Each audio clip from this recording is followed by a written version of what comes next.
السلام عليكم ورحمة الله وبركاته. إن الحمد لله نحمده ونستعينه ونستغفره ونعوذ بالله من شرور أنفسنا ومن سيئات أعمالنا. من يهده الله فلا مضل له ومن يضلل فلا هادي له. وأشهد أن لا إله إلا الله وحده لا شريك له وأشهد أن محمدا عبده ورسوله أما بعد. يا أيها الذين آمنوا اتقوا الله حق تقاته ولا تموتن إلا أنتم مسلمون. بسم الله الرحمن الرحيم. اللهم صل على محمد وعلى آل محمد كما صليت على إبراهيم وعلى آل إبراهيم إنك حميد مجيد. اللهم بارك على محمد وعلى آل محمد كما باركت على إبراهيم وعلى آل إبراهيم إنك حميد مجيد. எல்லாம் வல்ல அல்லாஹ்வின் அடியார்களே, அன்பு சகோதர சகோதரிகளே, அல்லாஹ் சுப்ஹானஹு வ தஆலா இந்த உலகத்தை படைத்து அதில் இந்த இஸ்லாம் மார்க்கத்தை நமக்கு அருளி நமக்கு பொக்கிஷமாக நபிகள் நாயகம் ஸல்லல்லாஹு அலைஹி வஸல்லம் அவர்களை தந்து அவர்களுக்கு குர்ஆனை கொடுத்து குர்ஆன் படி வாழ்ந்து காமித்து தந்திருக்கிறார்கள். அதன் அடிப்படையில் நாம் வாழ வேண்டும். ஏனென்றால் அல்லாஹ் சுப்ஹானஹு வ தஆலா திரு குர்ஆனில் அத்தியாயம் 56 வசனம் 60 சொல்கின்றான், நஹ்னு ஹத்தர்னா பைனஹுமுல் மௌத வமா நஹ்னு பிமஸ்புகீன். உங்களுடைய மரணத்தை நான் தான் தீர்மானித்துள்ளேன், நிர்ணயித்துள்ளேன் என்று சொல்கின்றான். அல்லாஹ் யார் யாருக்கு எந்தெந்த வகையில் எந்தெந்த முறையில் இந்த உலகத்தில் மரணிக்க வேண்டும் என்பதை நான் தான் தீர்மானிக்கிறேன் என்று அல்லாஹ் சொல்கின்றான். அப்பொழுது நாம் எப்படி வாழ வேண்டும்? ஏனென்றால் மரணம் நமக்கு முன்னாடி தான் இருக்கிறது, பின்னாடி அல்ல.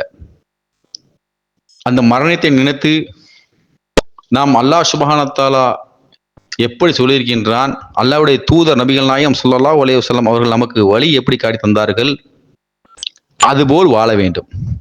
அதுபோல் வாழாவிட்டால் நமக்கு இந்த கபூர் வேதனை அதிகமாக இருக்கும்.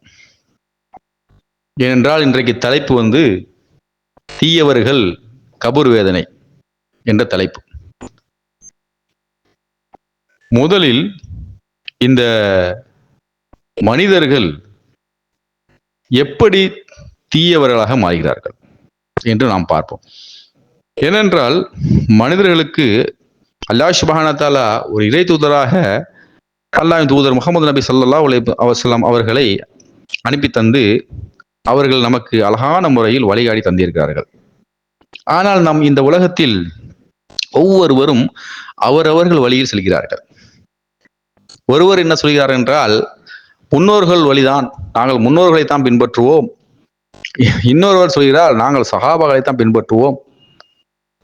நபியை யார் பின்பற்றுவது? நபிக்கு வஹி வருமா, இல்ல சஹாபாக வஹி வருமா, இல்ல முன்னோர்களுக்கு வஹி வருமா? யாருக்கு வஹி வந்தது, யாருக்கு குர்ஆன் அருளியது?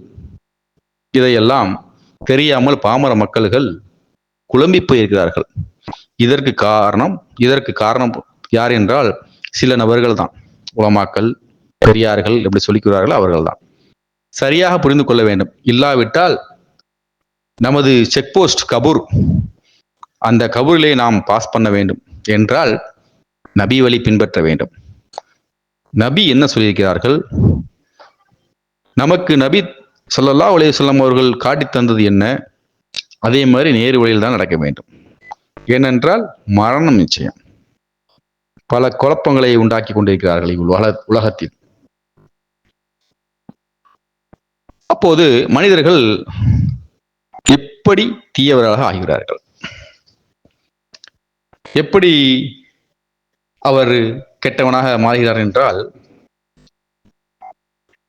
நமது குர்ஆனில் அல்லாஹ் சுப்ஹானஹு வ தஆலா எப்படி வாழ வேண்டும், எப்படி வாழக்கூடாது என்று எல்லாம் அழகான முறையில், சரியான முறையில் சொல்லி தந்திருக்கின்றான் அல்லாஹ் சுப்ஹானஹு வ தஆலா.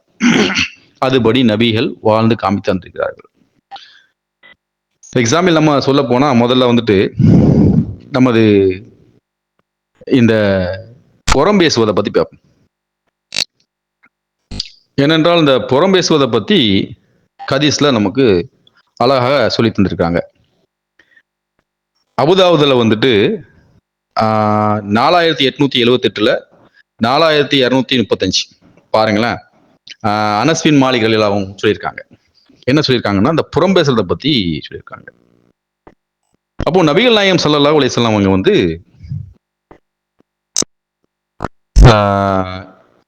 மிஹராஜுக்கு அழைத்து சென்ற போது அவங்க சொல்றாங்க, நான் ஒரு சமுதாயத்தை கடந்து சென்றேன். அவர்கள் என்ன செய்திருக்காங்கன்னா, அந்த சமுதாயத்தை கடந்து செல்லும் போது பார்த்திருக்காங்க நபிகள் நாயகம் ஸல்லல்லாஹு அலைஹி வஸல்லம் அந்த அந்த சமுதாய மக்கள்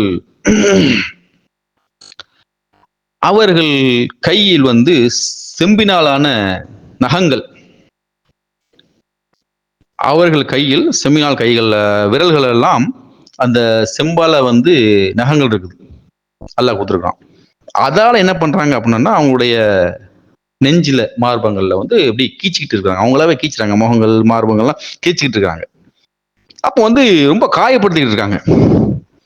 அப்போ வந்து ஜிப்ரீல் அலைஹிஸ்ஸலாம் கேட்குறாங்க, ரசூலுல்லாஹ் கேட்குறாங்க, ஜிப்ரீலே இவர்கள் யார் என்று நான் கேட்டேன் அப்படின்னு சொல்றாங்க. ரசூலுல்லாஹ் சொல்றாங்க. அவங்க அப்போ ஜிப்ரீல் சொல்றாங்க, இவர்கள் புறம்பேசி மக்களின் இறைச்சியை சாப்பிட்டு அவர்களின் தன்மான உணர்வுகளை காயப்படுத்தி கொண்டிருந்தவர்கள் என்று ஜிப்ரீல் அலைஹிஸ்ஸலாம் வந்து சொன்னாங்க. அதாவது ஒரு சகோதரன் போனம் இருக்குல்ல, சகோதரன் போனம், அதை வந்து நம்ம சாப்பிட முடியுமா? சாப்பிடுவீங்களா? அந்த அளவுக்கு அந்த புறம் பேசுவதை எச்சரிச்சிருக்கின்றார். அப்போ அந்த தண்டனை பாருங்க இப்படிலாம் இருக்குன்னு சொல்லிட்டு. அப்போ ரசூலுல்லாஹ் போய் பார்த்துருக்காங்க, தன் கையால தனக்கு தண்டனை கொடுக்க அல்லாஹ் கொடுக்க வச்சிருக்கான். இதெல்லாம் வந்து புறம் பேசுறதுனால இந்த விபரீதம் வருது. அப்ப அந்த புறம் பேசுறதுனால இந்த உலகத்துல என்ன பிரச்சனை வருது, முதல்ல அதை பார்க்கணும்ல. வாழ்க்கையே கெட்டு போகுது.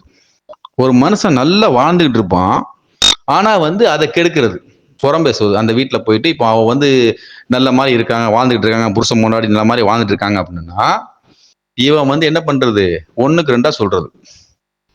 எப்படி புருஷன்கிட்ட வந்து மனைவியை தவறா சொல்றது, மனைவிட்ட வந்து தவறா புருஷன்கிட்ட சொல்றது, இந்த மாதிரி மாத்தி மாத்தி சொல்லி புறம் பேசி அந்த வாழ்க்கையை கெடுக்கிறது. அதனால இந்த மாதிரி பல பிரச்சனைகள், புறம் பேசுவதால பல வாழ்க்கைகள் கெட்டு போகுது, பல சீரழிவுகள் இருக்கிறது.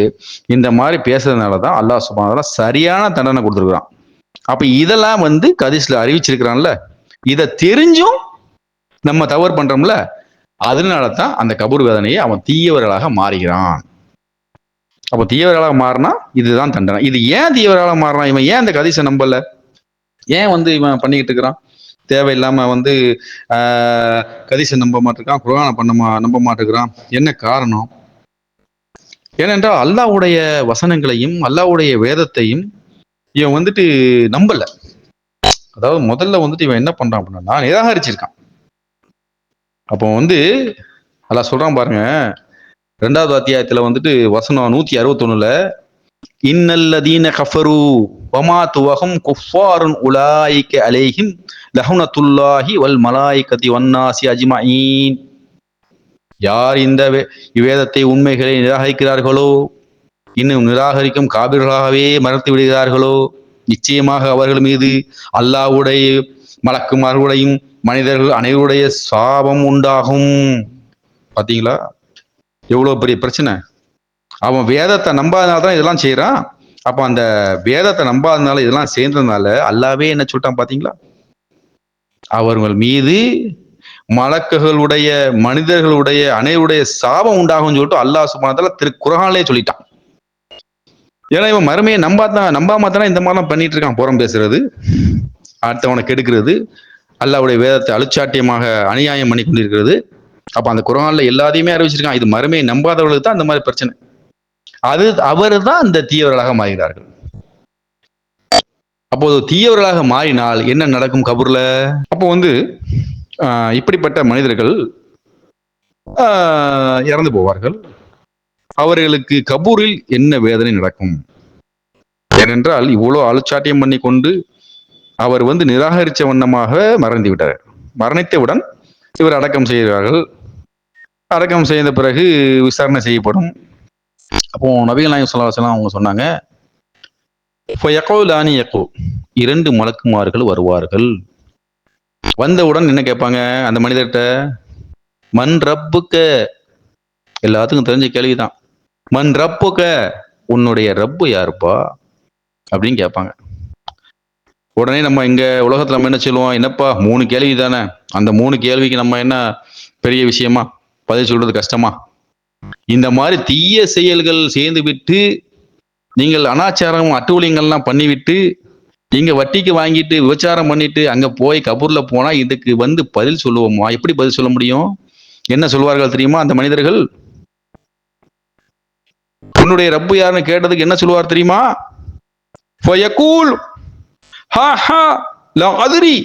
அப்படின்னு சொல்லுவார். என்ன சொல்லுவாரு? லா அதிரி அப்படின்னு சொல்லுவார். எனக்கு தெரியாது. மறுபடியும் கேட்பாங்க, எனக்கு தெரியாது என்று சொல்லுவான். அந்த மனிதனுக்கு பாருங்க, எனக்கு தெரியாதுன்ற சொல்ல வார்த்தை எவ்வளவு வேதனைக்குரிய வார்த்தை நினைச்சு பாருங்க. நம்ம அதுலயே ஃபெயிலியர் ஆயிருவோமே. நம்ம செக் போஸ்ட் கபூர் வாழ்க்கை. அந்த கபூர் வாழ்க்கையில இறைவன் உன்னுடைய படைத்தவன் யாரும் கேட்டதுக்கு சொல்ல முடியல. இங்க வச்சு நம்ம சொல்லுவோம் அல்லாதான், எல்லாமே சொல்லுவோம். ஆனா உன்னால அங்க சொல்ல முடியுமா? ஏன்னா இவ்வளவு தப்பு பண்ணிட்டு போயிருக்கலையே. பண்ணி அடுத்தவனை மதிக்கிறியா? தர்மம் பண்ணியா? வச்சுட்டே இருந்திய, அதிகமான வச்சிருந்திய, அதிகமான விபச்சாரம் பண்ணிய, கொஞ்சம் நஞ்சு விபச்சாரம் பண்ணியா? அண்டை வீட்டார நீ விட்டியா? எங்க அனாச்சாரங்கள் விபச்சாரங்கள் என்ன மாதிரி நடந்து கொண்டு இருக்கின்றது. அந்த விபச்சாரம் சாதாரண விஷயமா அதை தான் சொல்லியிருக்காங்க. விபச்சாரம் செய்பவன் முஸ்லீமாக இல்லை, முக்மீனாக இல்லை. விபச்சாரம் செய்யும் போது ஆணும் பெண்ணாம இருந்தாலும் சரி என்று சொல்லியிருக்கிறான். அது தெரிஞ்சிருந்து விபச்சாரம் பண்றியப்பா. அழித்து ஒழிக்கக்கூடிய பாவத்துல பெரிய பாவம் விபச்சாரம்ல.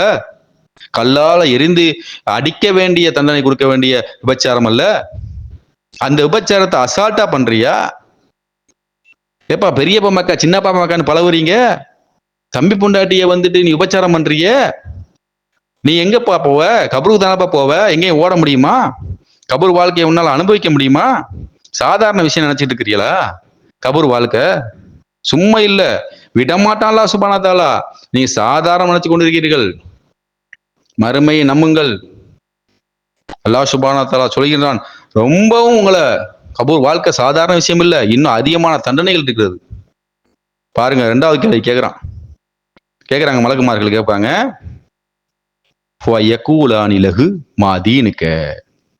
உன்னுடைய மார்க்கம் என்ன? உன்னுடைய மார்க்கம் எது என்று கேட்பார்கள். அதுக்கு அவன் என்ன சொல்லுவான் தெரியுமா? அந்த இறந்து போன இந்த தீயவர்கள் அதே தான் சொல்லுவான், எனக்கு தெரியாது, எனக்கு தெரியாது. அவன் சொல்லுவாரு மறுபடியும் மீண்டும் அந்த மலக்குமார்கள் கேட்பார்கள். அப்பொழுது மஹாதா ரஜுலுன் அல்லதி கொய்தபிக்கும், இந்த தூதரை பத்தி உனக்கு என்ன தெரியும் என்று அல்லாஹ்வுடைய ரசூலை காமித்தே கேட்பார்கள். ஏன்னா அந்த கபூர்ல பாருங்க, காமித்தே கேட்பாங்க. நபிகள் நாயகம் ஸல்லல்லாஹு அலைஹி வஸல்லம் அவங்கள இந்த தீயவர்கள்ட்ட காமிச்சு கேட்பாங்க, இவங்க யார் தெரியுமா அப்படின்னு சொல்லிட்டு. அவன் சொல்லுவான், ஹா லா அதுரி வ யுனாதி முனாதி மினஸ் ஸமாஇ அந்த கதப், எனக்கு தெரியாது, எனக்கு தெரியாது என்று தான் சொல்லுவான். ஏன்னா இவ்வளவு அட்டூழியம் பண்ணிட்டு போனான்ல அங்க ஊர்ல. அடுத்தவன் சொத்த ஆட்டையை போடுறது, அடுத்தவங்களது ஏங்குள்ளதான் சொல்றது, புறம் பேசுவது, அவதூறு பேசுவது, மார்க்கத்தை பேணாம மறுமையை நம்பாம நீ உனக்கு உன் இஷ்டத்துக்கு நீ வாழ்ந்தல்ல. அதனாலதான் இந்த கேள்விக்கு பதில் சொல்லாம தவிக்கிறாங்க. இதே மாதிரி யாருக்கும் வரக்கூடாது. அல்லாஹ் பாதுகாப்பான். இப்போ வானத்தில் இருந்து ஒரு சப்தம் வரும். அல்லாஹ் சொல்கின்றான், அவன் பொய் சொல்கின்றான், அவன் பொய்யன், அவன் ஒரு அநியாயக்காரன் என்று வானத்தில் இருந்து அல்லாஹ் பேசுவான். அந்த அல்லாஹ்வுடைய பேச்சு அவன் காதில் விழும். அல்லாஹ் சொல்கின்றான், அவனுக்கு நரகத்தின் விரிப்பை விரியுங்கள். பாத்தீங்களா எவ்வளவு பெரிய கஷ்டம் பாருங்க. கபூர்ல அடக்கம் பண்ணியாச்சு, கேள்வி கேட்டாச்சு. அவன் என்ன சொல்றான்னா, எனக்கு தெரியாதுன்னு சொல்றான். அப்ப நம்ம அல்லாஹ் வந்து தூதரை அனுப்பிச்சு விட்டு குர்ஆனை கொடுத்து அதுபடி வாழ்ந்து நமக்கு வாழ்ந்து வழிகாட்டியது தான் நமக்கு நபிகள் நாயகம் ஸல்லல்லாஹு அலைஹி வஸல்லம். நான் முன்னோர்களை தான் நான் பின்பற்றுவேன், நான் சஹாபாக்களை தான் பின்பற்றுவேன்னு சொன்னியப்பா. யாருக்கு வஹி வந்துச்சு? யாருக்கு வஹி கொடுத்தான் அல்லாஹ்? நபிக்கு தானே வஹியை கொடுத்தான். அப்ப நபி தானே நம்ம பின்பற்றணும். இன்னைக்கு நபியை பின்பற்றாம நீங்க வந்து மாட்டிக்கிட்டிய. யாரு வருவா? முன்னோர்கள் வருவார்களா கபூருக்கு? இருட்டறை. அந்த கபூர்ன்றது பயங்கரமான ஒரு இருட்டறை. சாதாரண விஷயம் நினைச்சிட்டு இருக்கிறீங்களா நீங்க?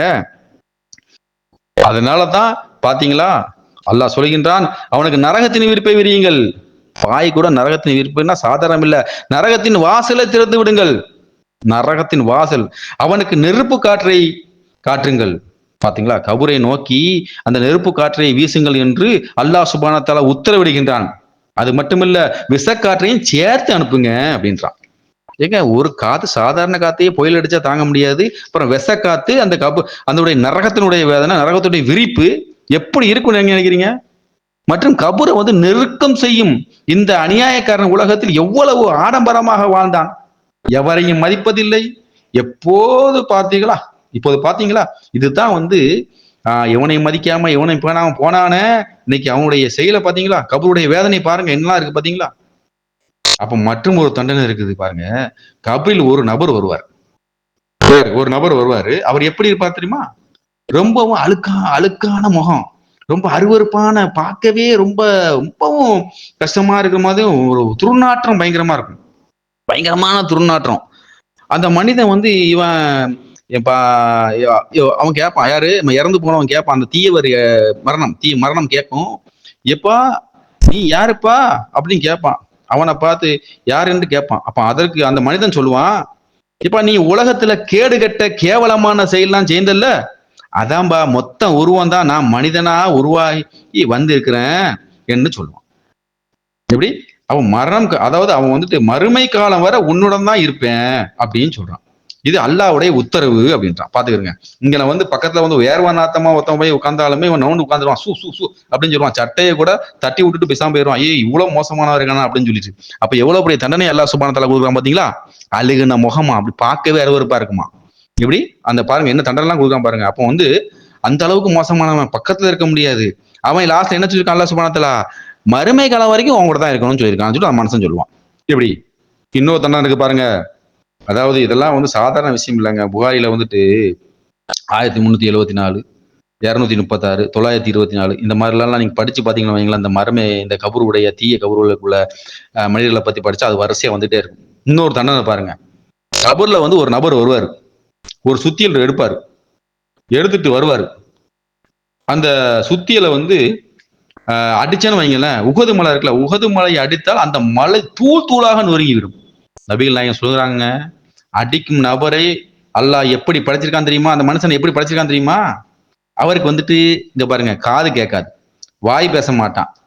இவன் இந்த மனிதனை பெதடியில அடிப்பான், அவன் கத்துவான், கதறுவான், ஆனா அடிப்பவனுக்கு ஒண்ணுமே கேட்காது. ஏன்னா இதை அறிவித்தவர் யார் தெரியுமா? அனஸ் அறிவிச்சிருக்காங்க. புகாரில வந்துட்டு 1338 இது பதிவுப்பட்டிருக்கு. பாத்தீங்களா? அப்ப எந்த அளவுக்கு வந்து ரொம்ப மோசமான நிலைமையில நம்ம வந்து இருக்குது அப்படின்னா, அந்த அளவுக்கு மோசமான கபர் வாழ்க்கை சாதாரண விஷயம் கிடையாதுங்க. விஷ பாம்புகள் சூழ்ந்துரும், பயங்கரமான சூழ்ந்துரும். என்ன செய்வீங்க? அதாவது வயக்கூலு அப்சிர் பில்லதி யசூக, நான் உனக்கு நற்செய்தியாக சொல்கிறேன், இந்த இடத்தை, எந்த நாளை பொய்ப்பித்து உலகத்தில் வாழ்ந்து வந்தாயோ அந்த நாள் இடம் இதுதான் சொல்றான். இப்படி பாத்தீங்களா? நீ தானப்பா சொன்ன மர்மையை நம்பல, கபூர வாழ்க்கையை நம்பல, கபூரை நம்பல, அல்லாஹ்விட்ட வருவோன்னு நினைக்கல, கபூருக்கு வருவேன்னு நினைக்கல, அந்த இடம் இத்தாம்பா, இது வந்துட்டியா? இப்போ யார்கிட்ட வந்த பாத்தியா? இதுதான். அதாவது அந்த மாதிரி உடைய வாழ்க்கை, கபூர் வாழ்க்கை வந்து சாதாரண விஷயம் கிடையாது. ஆனா கேள்வி வந்து நான் வந்து 3 கேள்வி தானங்க, மன்றப்புக்க அல்லான்னு சொல்லிடலாமாங்க. எப்படி?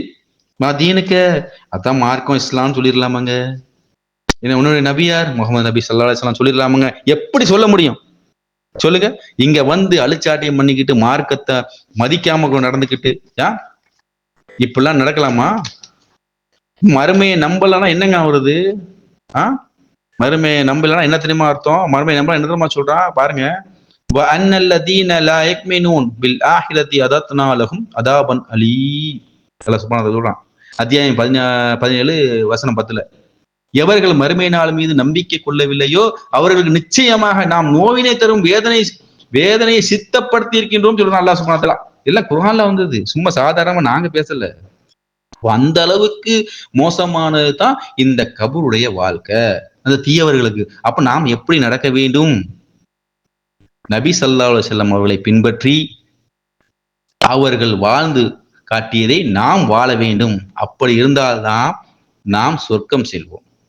ஆகையால் மனிதர்கள் அனைவருமே, நான் நீங்கள் கேட்பவர்கள் அனைவருமே ஈமானோட வாழ்ந்து ஈமானோட மரணிக்கிறதுக்கு அல்லாஹ் கிருபை செய்வானாக என்று பிரார்த்தவனாக என்னுடைய உரையை நிறைவு செய்கிறேன். வாஹிர் தவானா அல்ஹம்துலில்லாஹி ரபில் ஆலமீன். அஸ்ஸலாமு அலைக்கும் வரஹ்மத்துல்லாஹி வபரகாத்துஹு.